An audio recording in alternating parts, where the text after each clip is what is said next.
All right, we are in day 2. Do not forget to do your calendar and your handwriting time with your child every time before we do our calendar, so we can talk about the day and talk about the days of the week and talk about our months of the year and count those up. And then we also do our handwriting to get those fine motor skills warmed up.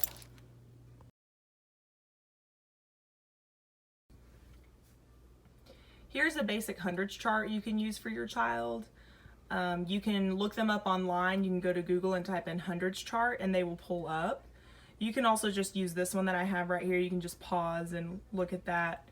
You can work with your child on counting by ones. So you can go 1, 2, 3, 4, 5, 6, 7, 8, 9, 10 and keep going. You can work with your child on counting by 2, so you can say 2, 4, 6, 8, 10 and continue to count or stop depending on where they're at. You can use it to count by 5s, so you can go 5, 10, 15, 20. And you can also use it to count by 10s, 10, 20, 30, 40, 50, 60, 70, 80, 90, 100, or as far as you would like to go with your child. So that's another way that you can warm up those math skills with them. So I'm going to keep it on this for a little bit, and then we're going to move on to our math journal.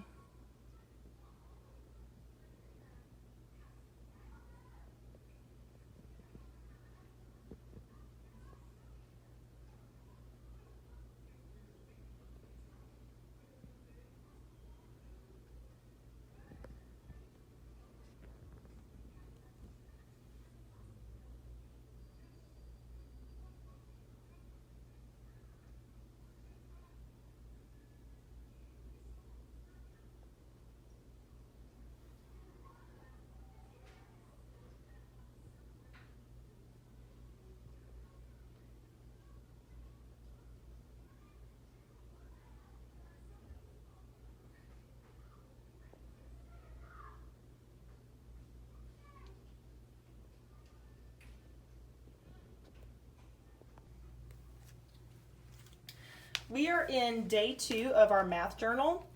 Follow along if you would like with the video, or you can get a sheet of paper and do it yourself and follow the video. You can also do a math journal on your own. You can also get a dry erase board and do it with me that way too. It's whatever works for you.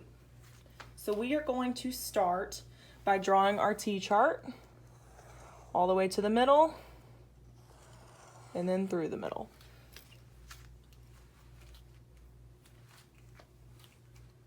Our number today is going to be 47.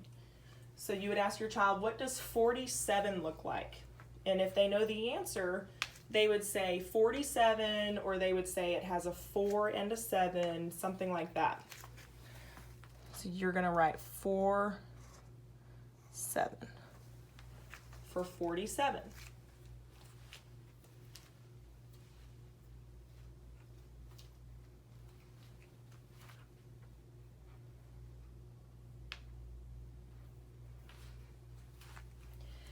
After your child has written 47, they're going to break down the place value in the number 47.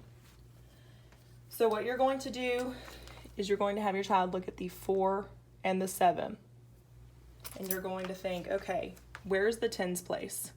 The tens place is with the 4 and the ones place is with the 7. If you want to, on the side, you can draw the 4 and the 7 with a graph just like this. And I'll show you what that looks like. And it has the 10 side and the 1 side. So your child can know, okay, the 10 side has 4 and the 1 side has 7. So that's what that can look like on the side if you would like to break that down for your child. Okay, so we have 4 tens, so we're gonna write 4 tens and 7 ones.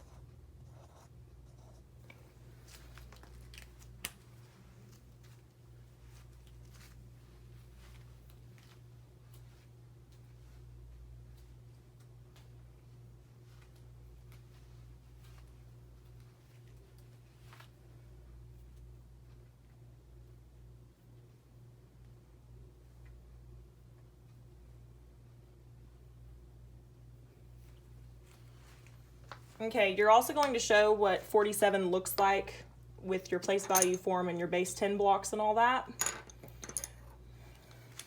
So you're going to say 47 has 4 10s. So this is a 10. We call them sticks. 10, 20, 30, 40. Again, if you do not have these materials at home, don't worry about it and follow along with the video. So that's 40. And then for our ones, we're going to have our little cubes, and I call that a dot. So we have 1, 2, 3, 4, 5, 6, 7.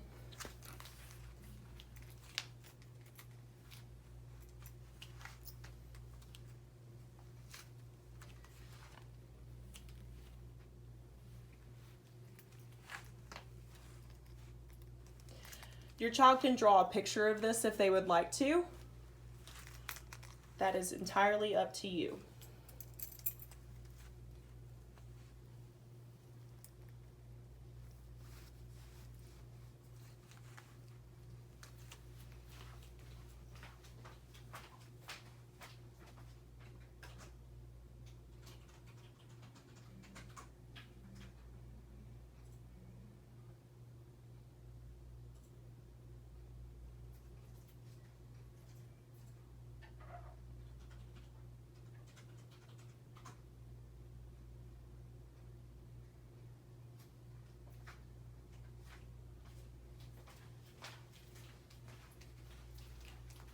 Then you're going to spell the number 47 out, because in our word problems, we usually have our numbers spelled out. Now let me move all this. And we spell 47, F, O, R, T, Y, S, E, V, E, N. Remember, it does not have to be perfect. They are just trying their best.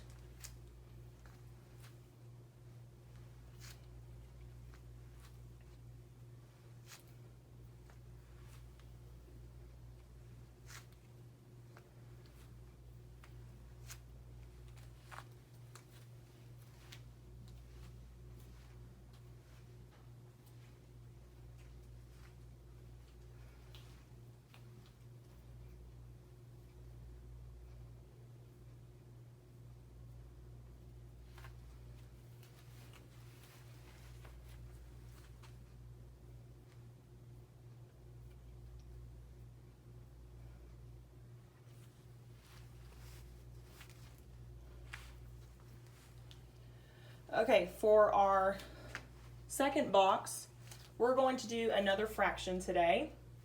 Today I'm going to use a different shape. I'm going to use a square. If your child can draw a square, go ahead and encourage them to draw it. If they do not want to color or draw a square, or they can't draw a square without tracing, you can put a highlighter on it and they can trace a square, or you can just write the square. So you're going to draw a square just like that. Like I was saying before, it does not have to be perfect. Keep in mind that a square has 4 equal sides. So try your very best to get the square to have 4 equal sides.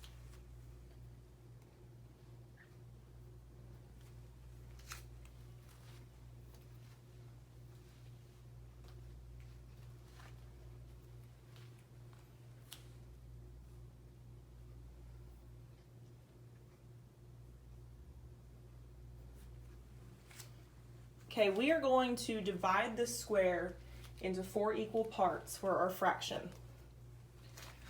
Also, if you wanted to just leave the square there and do shape identification, you can definitely do that with this box. Like I said, the math journal is very flexible depending on the need of the child. So I'm going to break this into 4 equal pieces. And I do that by drawing a T on the inside of the square, just like that.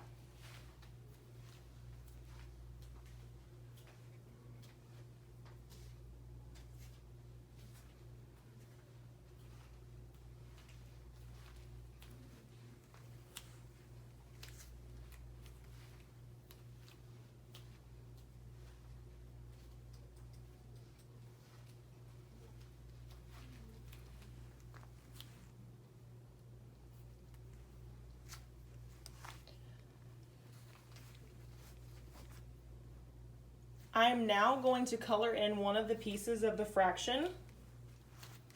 So you can pick whichever piece you would like, or your child can. Encourage them to color one piece of that fraction. So I chose that piece, and that is what I'm coloring.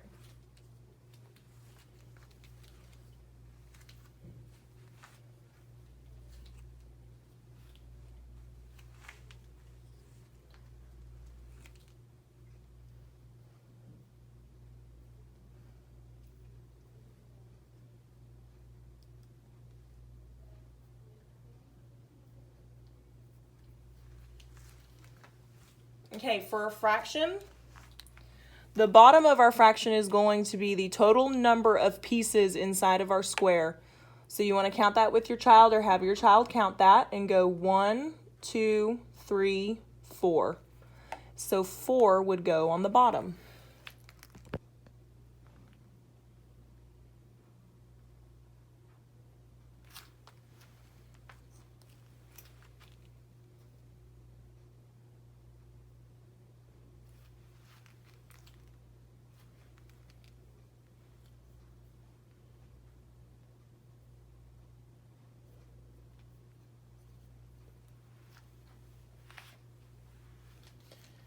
The top part of the fraction is going to be the piece that is shaded in. So essentially the missing piece is what we like to call it, like if you're using a pizza pie or anything like that. So our missing piece, or our shaded in piece right here, we have to count how many of those we have. And so we shaded in one piece, so 1 is going to go on top.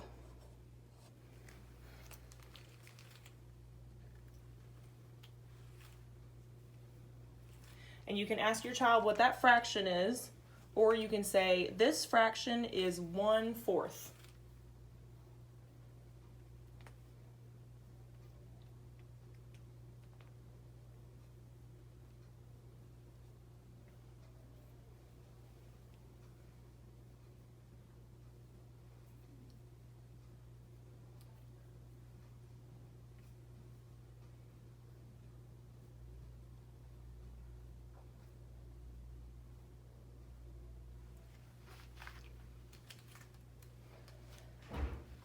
Okay, for the bottom, I'm going to do a simple addition problem. If you would like to skip this part, you definitely can. This is just something that I'm going to go over that we would normally do in our math journals on the bottom. So I'm going to have the number 2 and then plus, let's do 3.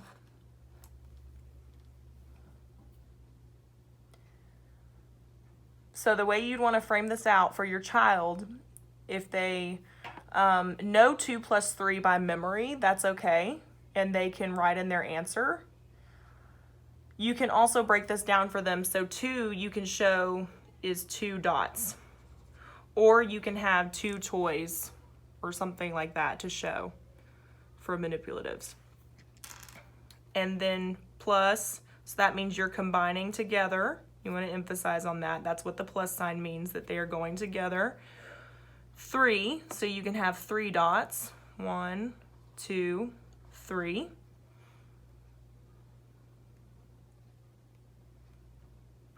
And what you want to emphasize on is if it's a plus sign, you are counting all of the dots together, or all of your manipulatives together.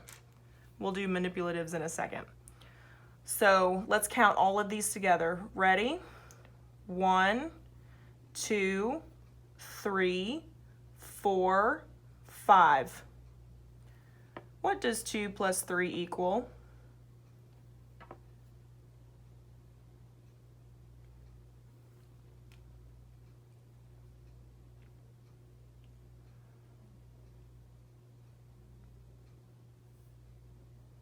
That's correct. 2 plus 3 equals 5. Another way you can do this with manipulatives, so if you have toys or any materials around the house that you can use for this, put those down. 1, 2, 1, 2, 3. And then you can have your child combine them all together and count them up. So 1, 2, 3, 4, 5. The goal is to understand that 2 plus 3 equals 5.